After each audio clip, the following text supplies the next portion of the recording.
Maintaining an accurate, up-to-date voters list is crucial for any democratic process. In Jamaica, voter registration is an ongoing effort, and the Electoral Office of Jamaica is taking several steps to ensure the integrity of that list ahead of the upcoming general election.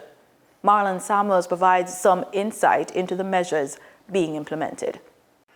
The Electoral Office of Jamaica, or EOJ, is currently conducting the final checks on the voters list, a crucial step before its anticipated publication on May 31, 2025. Ensuring the integrity of this list is a continuous priority for the EOJ.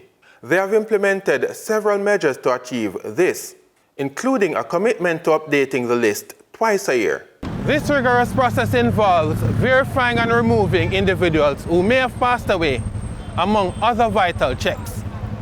As is required under the law, the RGD, which is the Registrar Department, provides us with their information as relates to their debt, their registered debt, and we use it to assist us. Outside of that, we do have interaction with the hospitals in terms of their records, in terms of the federal homes. We do track what they published in the newspapers and so on. And we do update. We have a continuous removal of persons who have died from the list. In fact, we had a major exercise a couple of years ago where we removed in excess of 150,000 persons who have died from the list. And we continue to do that on a daily basis.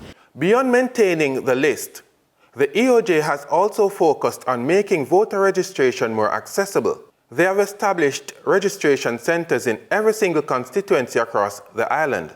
This makes it more convenient for individuals to register to vote in the upcoming general election. Furthermore, the EOJ is actively engaging with communities.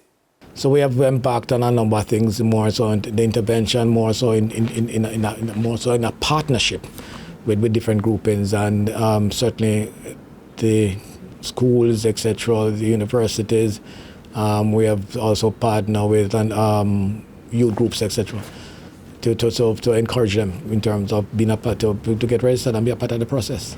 These partnerships and outreach initiatives are key to encouraging participation and ensuring that potential voters are well informed and have the opportunity to register.